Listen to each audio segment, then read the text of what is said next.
Glomerular filtration creates a plasma like filtrate of the blood.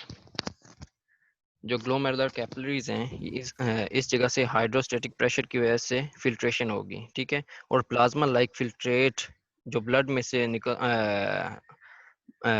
Filtrate of the blood, यानी कि blood में से plasma like filtrate जो है वो फिल्टर हो किस जगह पे आ जाएगा, बोमन कैप्सूल के अंदर, ठीक है। और फिर डाउनवर्ड डायरेक्शन में ये ट्रेवल करेगा, ठीक है। उसके बाद क्या होगा, tubular reabsorption removes the useful substances from the filtrate and returns them to the blood for reuse. इधर से क्या होगा कि जो यूजफुल सब्सटेंसेस हैं उनको दोबारा रीअब्जॉर्ब करके ब्लड के अंदर शामिल कर दिया जाएगा, ठीक है। और जो फिल्ट्रेट बच जाएगा वो फर्दर डाउनवर्ड मूव करेगा, ठीक है। Tubular secretion aids waste from the blood to the filtrate, क्या करेगा, ब्लड से जो वेस्ट प्रोडक्ट्स हैं उनको दोबारा फिल्ट्रेट के अंदर ऐड करेगा। पहले क्या किया है कि यूजफुल सब्सटेंसेस को रीअब्जॉर्ब कर लिया है, ठीक है। रीअब्जॉर्ब करके दोबारा ब्लड के अंदर ले गए हैं।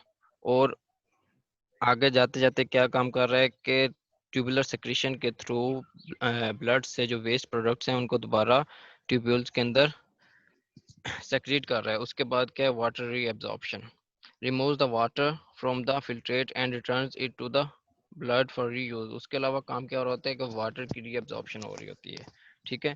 और उसको रीअब्जॉर्ब करके दोबारा ब्लड के अंदर इंटर कर दिया जाता है।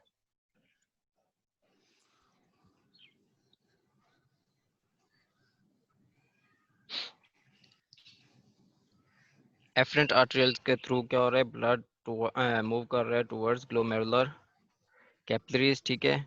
और ग्लोमेरुलर कैपिलरी से अवे ब्लड मूव कर रहा है थ्रू एफरेंट आर्टेरियोल्स, ठीक है। ये वाला जो फर्स्ट पार्ट है इस जगह पे क्या हो रही है, फिल्ट्रेशन मींस फिल्ट्रेशन कहाँ से हो रही है, ग्लोमेरुलर कैपिलरी से इनटू द ब्लूमेंस कैप्सूल, ठीक है। और जब फिल्ट्रेट आगे मूव करेगा तो उसमें से क्या होगी, रीअब्जॉर्प्शन होगी। रीअब्जॉर्प्शन होके किस तरफ जा रही है, इनटू द ब्लड स्ट्रीम, यानी कि back to the blood stream, दोबारा ब्लड में वापस जा रही है, ठीक है। उसके अलावा ब्लड से कौन सी चीज ट्यूब्यूल्स के अंदर दोबारा आ रही है, waste products in the form of secretions, ठीक है। जो रीनल ट्यूब्यूल्स हैं वो सेक्रीट करेंगे कौन कौन से हाइड्रोजन आयंस और वेस्ट प्रोडक्ट्स, ठीक है। उसके अलावा फ्लूइड नीचे मूव करेगा और एक्सक्रीशन हो जाएगी, ठीक है।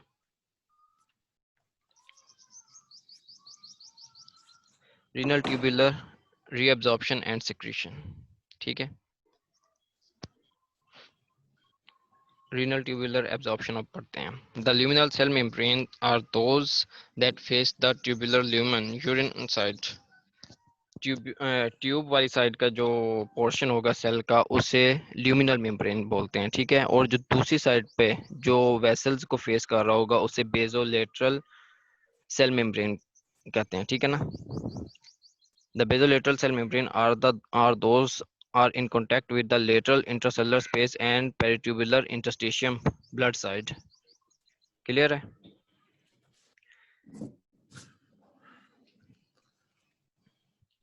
renal tubular reabsorption,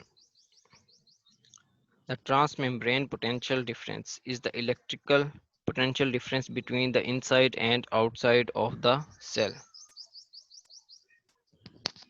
trans membrane potential difference किसकी वजह से होता है, आयंस की डिफरेंस की वजह से होता है, ठीक है ना। मेनली सोडियम पोटाशियम और उसके अलावा कैल्शियम, ठीक है। Is the electrical potential difference between the inside and outside of the cell, यानी कि सेल के अंदर और बाहर जो आयंस का डिफरेंस है उससे उसकी वजह से जो पोटेंशियल डिफरेंस होगा उसे ट्रांस मेम्ब्रेन पोटेंशियल डिफरेंस बोलते हैं, ठीक है।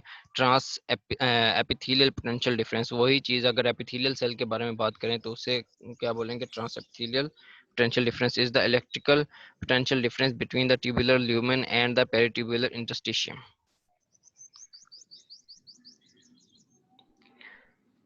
pathway followed by the glomerular filtrate। glomerular filtrate किस जगह पे जाएगा, ग्लोमेरुलर से आगे प्रोक्सिमल ट्यूब्यूल्स, ठीक है, प्रोक्सिमल कन्वोल्यूटेड ट्यूब्यूल्स। उसके बाद प्रोक्सिमल कन्वोल्यूटेड ट्यूब्यूल से loop of Henle, loop of Henle से आगे distal convoluted tubules early DCT, उसके बाद late DCT late distal convoluted tubules, उसके बाद कलेक्टिंग ट्यूब्यूल्स और उसके बाद कलेक्टिंग डक्ट्स। कलेक्टिंग डक्ट से आगे फिर यूरेटर्स के थ्रू ब्लैडर में यूरिन कलेक्ट हो जाएगा, ठीक है। रीएब्जॉर्प्शन क्या चीज़ है? Return of the most of the filtered water and many solutes to the blood stream, यानी कि जो चीज़ें फिल्टर हुई हैं उनमें से मोस्टली जो यूजफुल सब्सटेंसेस हैं उनको दोबारा रीअब्जॉर्ब करके ब्लड स्ट्रीम के अंदर वापस भेज दिया जाता है। Return of the most of the filtered water, mostly कौन सी चीज़ रीअब्जॉर्ब हो रही है? Water and many solutes to the blood stream. About 99% of the filtered water reabsorbed, यानी कि जितना वाटर फिल्टर हो रहा है उसका 99%, अबाउट 99% जो होता है वो रीअब्जॉर्ब कर दिया जाता है, ठीक है। Proximal convoluted tubule cell make largest contribution, सबसे ज़्यादा जो रीअब्जॉर्प्शन है वो किस पोर्शन में हो रही होती है? पीसीटी, प्रॉक्सिमल कन्वोल्यूटेड ट्यूब्यूल्स के अंदर, ठीक है। किस मैकेनिज्म के थ्रू हो रही होती है? बोथ एक्टिव एंड पैसिव, दोनों मैकेनिज्म चल रहे होते हैं। एक्टिव मैकेनिज्म के थ्रू भी हो रही होती है और पैसिव मैकेनिज्म के थ्रू भी हो रही होती है, ठीक है। Reabsorb substances carried by the peritubular capillaries to the venous system, जितने भी रीअब्जॉर्ब्ड सब्सटेंसेस हैं वो किस जगह पे जाते हैं?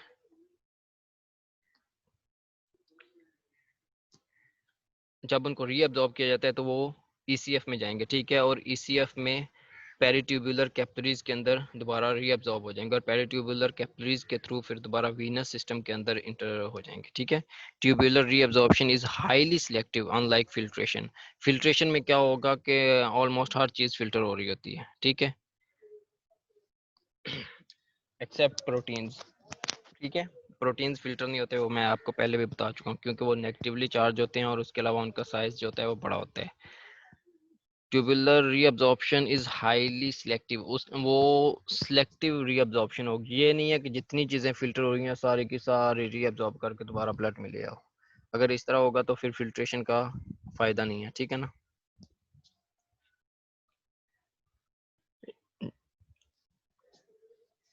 जो बच्चे अटेंडेंस लगा के लीव कर रहे हैं उनसे गुजारिश है कि लीव करेंगे तो मुझे भी पता चल रहा है कि कौन कौन लीव कर रहा है, ठीक है। तो मैं उनको एब्सेंट ही मार्क करूंगा।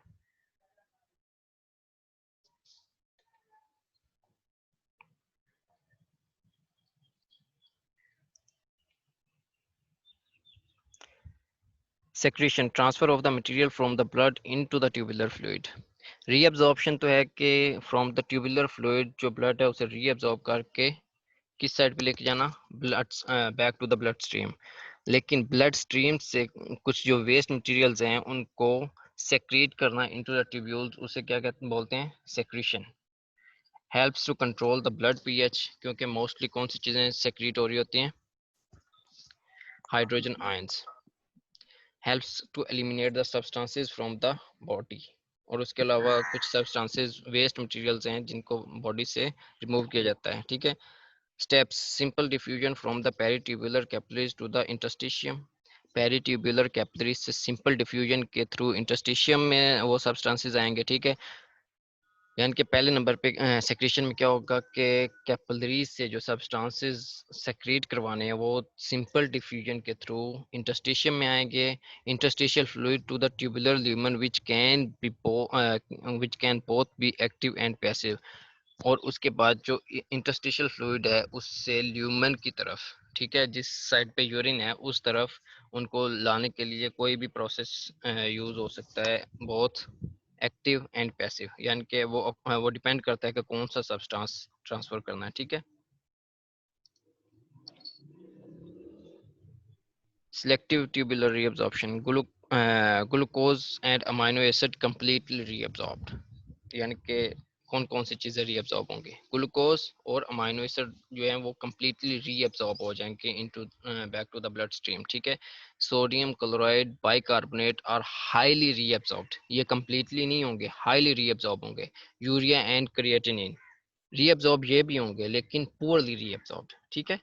आप लोगों ने यही चीज़ें माइंड में रखनी है कि कौन सी चीज़ें कम्प्लीटली रीअब्जॉर्ब हो रही हैं, कौन सी हाईली रीअब्जॉर्ब हो रही हैं और कौन सी पुअरली रीअब्जॉर्ब हो रही हैं, ठीक है। Tubular reabsorption includes passive and active mechanisms. For a substance to be reabsorbed, it must first be transported across the tubular epithelial membrane into the renal interstitial fluid, यानी कि जिस सब्सटेंस को भी हम रीअब्जॉर्ब करना चाहते हैं, ठीक है, वो एपिथेलियल मेम्ब्रेन के जरिए रीनल इंटरस्टिशियम में पहुंचेगा, ठीक है, through the peritubular capillary membrane back into the blood stream, और वहां से फिर पेरी पेरिट्यूबुलर जो कैपिलरीज हैं, जो ट्यूब्यूल्स के साथ ब्लड वेसल्स जा रही हैं, ठीक है ना, ब्लड कैपिलरीज जा रही हैं, वो अपने जो कैपिलरी मेम्ब्रेन है वो उसको रीअब्जॉर्ब करके बैक इनटू द ब्लड ले जाएंगे, और वहां से फिर कैपिलरीज के थ्रू आगे वीनस सिस्टम में चला जाएगा और हमारी मेन ब्लड स्ट्रीम के अंदर उसे शामिल कर दिया जाएगा, ठीक है। ये देखें, ये वाली जो साइड है ये कौन सी है, ट्यूबुलर ल्यूमेन, ठीक है, ट्यूबुलर ल्यूमेन है, और इस ट्यूबुलर ल्यूमेन को ये वाले जो सेल्स फेस कर रहे हैं, ठीक है, इसको बोलते हैं ल्यूमिनल साइड। हम पीछे पढ़ के आए ना, सेल्स की वो साइड जो ट्यूबुलर ल्यूमेन को फेस कर रही है उसे ल्यूमिनल साइड बोलते हैं, ठीक है, और जो उस दूसरी साइड पे है उसको हम बेजोलेटरल साइड बोलते हैं, ठीक है, बेजोलेटरल एंड इन सेल्स का। ये वाली क्या बेसमेंट मेम्ब्रेन है, और ये वाला इंटरस्टिशियम, ठीक है, और पेरी ट्यूबुलर कैपिलरीज। जो भी फ्लूइड्स रीअब्जॉर्ब होने होंगे वो इधर से इस साइड को मूव करेंगे, ठीक है। कुछ सोल्यूट्स जो हैं वो थ्रू द सेल्स यानी कि रीअब्जॉर्ब होंगे पानी, और कुछ सोल्यूट्स जो हैं वो पैरासेलुलर रूट्स यानी कि सेल्स के दरमियान में सेल जंक्शन जो हैं इस जगह से वो दोबारा रीअब्जॉर्ब होके किस जगह पे आएंगे, इंटरस्टिशियल फ्लूइड में, और इंटरस्टिशियल फ्लूइड से आगे कैपिलरीज के अंदर रीअब्जॉर्ब हो जाएंगे, ठीक है। Reabsorption into the interstitium is by transcellular route. Transcellular means through the cells. Cells के अंदर से गुजर के मटेरियल आगे एक्स्ट्रा सेलुलर स्पेस में जाएगा, इंटरस्टिशियम में जाएगा, ठीक है। Transcellular routes, water and solutes transport through the cell membrane, यानी कि सेल मेम्ब्रेन के थ्रू किस जगह पे पहुंचेंगे, सेल के अंदर जाएंगे और सेल से आगे फिर इंटरस्टिशियम में, ठीक है। Paracellular route pass through the gap junctions, para means साथ साथ, पैरा का मतलब होता है, ठीक है, अलोंग विद।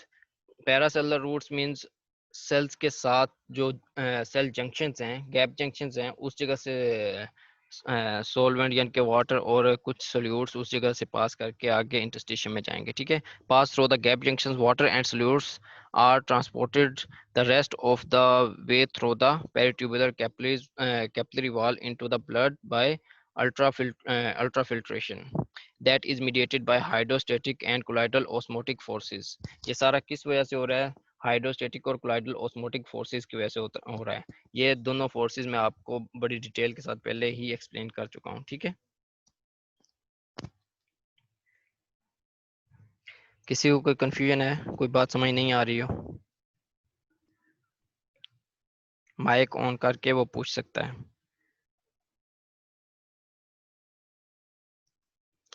चलें जी। Epithelial cell junctions can be leaky, can be tight. जो सेल्स के जंक्शन हैं, ये वाले जो जंक्शंस हैं, ठीक है, दो सेल्स के दरमियान में जो उनका मीटिंग पॉइंट्स होते हैं उनको सेल जंक्शंस बोलते हैं, ठीक है ना। ये दो इनके हो सकते हैं, या तो टाइट हो सकते हैं, देखें इस जगह पे कोई स्पेस नहीं है, ठीक है, या लीकी हो सकते हैं, ठीक है। लीकी किस जगह पे मिलेंगे आपको, प्रोक्सिमल कन्वोल्यूटेड ट्यूब्यूल्स पीसीटी पे आपको मिलेंगे, ठीक है ना।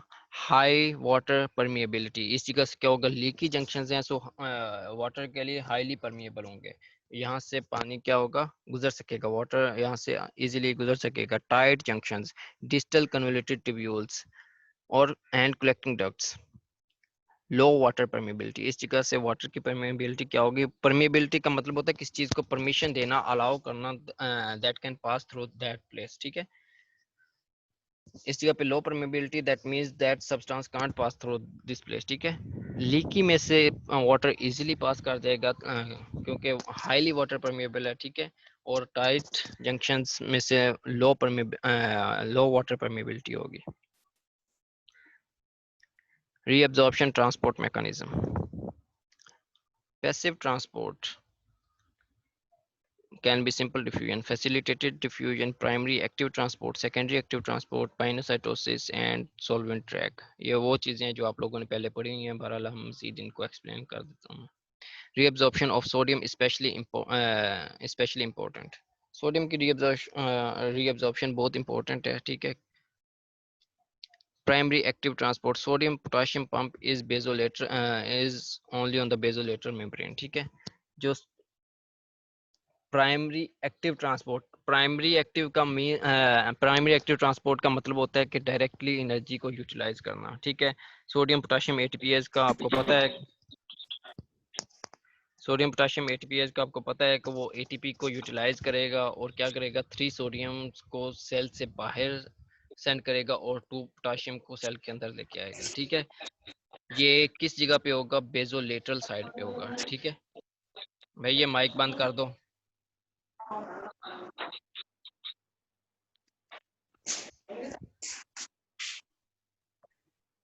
ये तलहा शफीक अपना माइक बंद करो.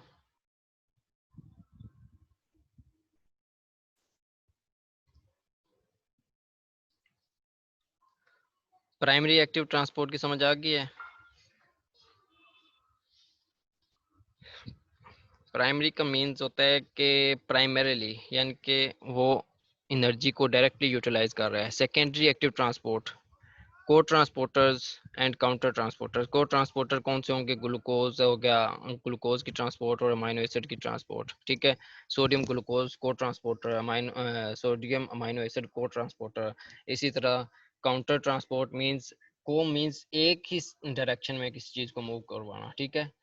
दो सब्सटेंस मूव कर रहे हैं एक प्रोटीन के साथ कपल होके, ठीक है. वो एक ही डायरेक्शन में, फॉर एग्जांपल ल्यूमेन से सेल के अंदर दोनों सब्सटेंस ग्लूकोज और सोडियम ल्यूमेन से सेल के अंदर आ रहे हैं, ठीक है. उसको बोलेंगे को ट्रांसपोर्ट, ग्लूकोज सोडियम ग्लूकोज को ट्रांसपोर्ट या सोडियम अमाइनो एसिड को ट्रांसपोर्ट. इसी तरह फॉर एग्जांपल जो पोटाशियम है वो ल्यूमेन से सेल के अंदर आ रहा है और हाइड्रोजन आयन सेल से बाहर जा रहा है, उसको हम बोलेंगे काउंटर ट्रांसपोर्ट, ठीक है. एक चीज अंदर आ रही है और दूसरी चीज किधर जा रही है, बाहर जा रही है, ठीक है. For example sodium potassium, potassium hydrogen ion counter transport, ठीक है. उसके बाद है passive reabsorption.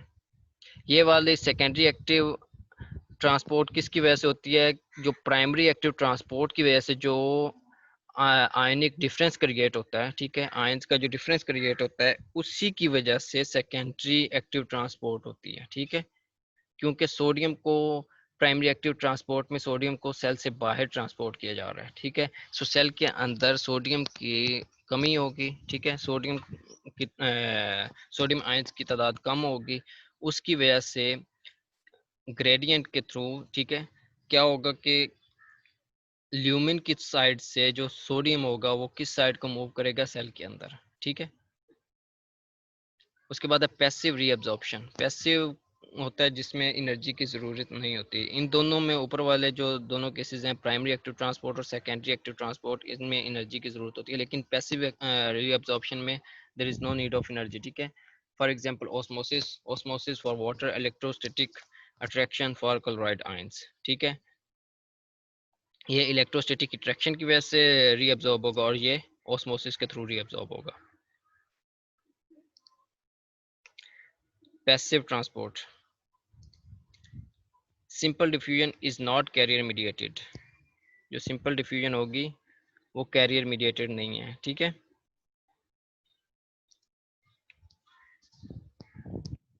Down hill movement, और ये किस साइड पे होगी, फॉर एग्जांपल हाई कंसंट्रेशन से लो कंसंट्रेशन की तरफ मूव करेगी. एक तो इसमें कैरियर की कोई ज़रूरत नहीं होगी. सेकंड पॉइंट इसमें आप लोगों ने क्या याद रखना है, down hill movement from high to low concentration, ठीक है. अप टू डाउन यानी कि अप से डाउन जाना, या डाउन हिल मूवमेंट, या एक साइड पे अगर कंसंट्रेशन ज़्यादा है तो वो दूसरी साइड पे मूव करेगी. No metabolic energy is needed in this side, ठीक है. No sodium gradient is needed. Facilitated diffusion, किसी चीज को फैसिलिटेट करना, किसी चीज की हेल्प करना, ठीक है. Movement of a substance across a membrane down its electrochemical gradient after binding with a specific carrier protein in the membrane. Here the facilitation, किस चीज से फैसिलिटेशन हो रही है? Specific carrier protein. ये फैसिलिटेट कर रहा है किसी भी सब्सटेंस को डाउन हिल यानी कि इलेक्ट्रोकेमिकल ग्रेडियंट के डाउन इट्स इलेक्ट्रोकेमिकल ग्रेडियंट, यानी कि इलेक्ट्रोकेमिकल ग्रेडियंट के थ्रू उसको एक साइड से दूसरी साइड पे मूव करवा रहा है। लेकिन फैसिलिटेशन किस जगह पे हो रही है? Specific carrier protein. ये यहाँ पे क्या कर रहा है? फैसिलिटेट कर रहा है इसको, ठीक है, इसकी हेल्प कर रहा है। इसके कैरियर प्रोटीन के बगैर ये वाली मूवमेंट पॉसिबल नहीं है, ठीक है। Active transport, primary active transport couple directly to the energy source, for example sodium potassium ATPase pump. Primary active का मैंने पहले भी आपको बताया कि डायरेक्ट एनर्जी सोर्स से कपल होगी, ठीक है, डायरेक्टली एनर्जी सोर्स को यूटिलाइज कर रही होगी, for example sodium potassium ATPase.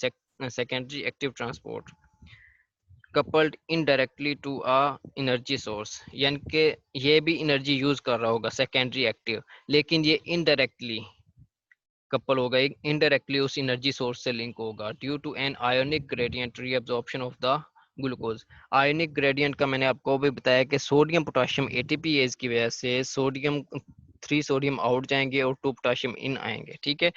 जब सोडियम जिस सेल के अंदर से बाहर निकलेंगे, ठीक है, सेल के अंदर सोडियम की कमी होगी और वहाँ पे एक आयनिक ग्रेडियंट, आयनिक डिफरेंस क्रिएट होगा, ठीक है। और उसी आयनिक डिफरेंस की वजह से क्या होगा?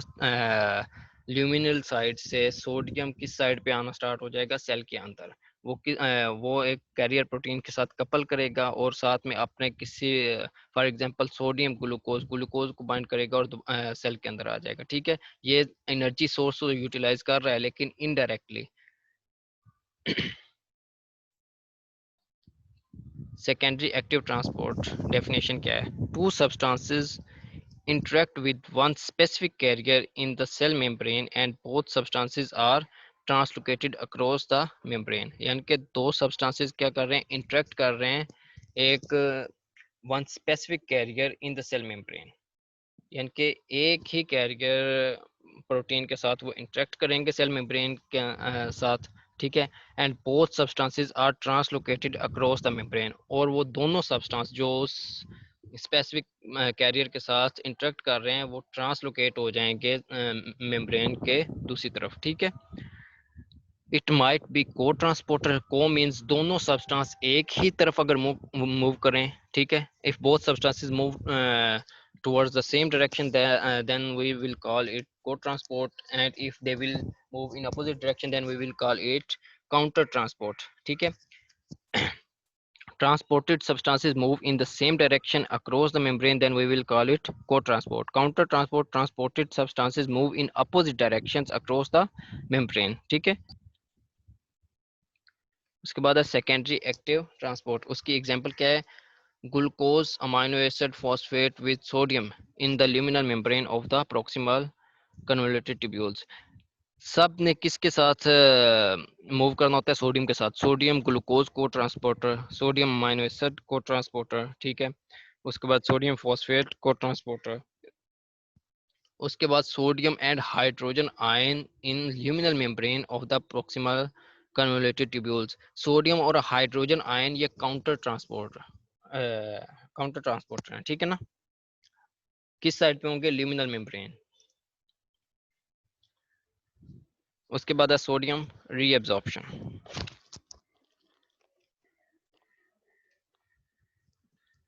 Sodium potassium ATPase located at the basolateral membrane of the tubular side, ठीक है। ये सोडियम पोटेशियम एटीपीएज है, किस साइड पे? ये ल्यूमिनल साइड है, इधर लिखा भी है ट्यूबुलर ल्यूमेन, ठीक है।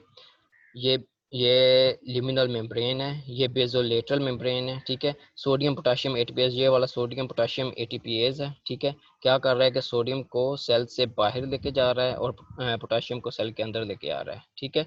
ये किस साइड पे होगा? बेजोलेटरल मेम्ब्रेन वाली साइड पे होगा। Creating concentration gradient for the sodium to diffuse into the tubular cells from tubular lumen। काम क्या कर रहा है कि सोडियम को सेल से इंटरस्टिशियम में लेके जा रहा है। जब सेल से इंटरस्टिशियम में लेके जाएगा, ठीक है, सेल के अंदर सोडियम की क्या होगी? कमी होगी, ठीक है। तो सोडियम फिर ट्यूबुलर ल्यूमेन से किस साइड पे मूव करेगा? सेल के अंदर। क्लियर है? Creating concentration gradient for the sodium to diffuse into the tubular cells from the tubular lumen, यानी कि ट्यूबुलर सेल्स के अंदर डिफ्यूज करेगा from the tubular lumen due to the concentration gradient. Keeps interstitial sodium concentration high, creating concentration gradient for the sodium to diffuse into blood। ठीक है, इस जगह पे जो इंटरस्टिशियम है इस जगह पे क्या करेगा, सोडियम की कंसंट्रेशन को हाई रखेगा ताकि सोडियम जो है वो किस साइड पे मूव कर सके, टुवर्ड्स ब्लड स्ट्रीम। ओके, मैं एक मरतबा मीटिंग ख़त्म कर रहा हूँ, इसको दोबारा स्टार्ट करता हूँ। ठीक है, हम इधर से दोबारा स्टार्ट लेते हैं, दोबारा सारे ज्वाइन करें।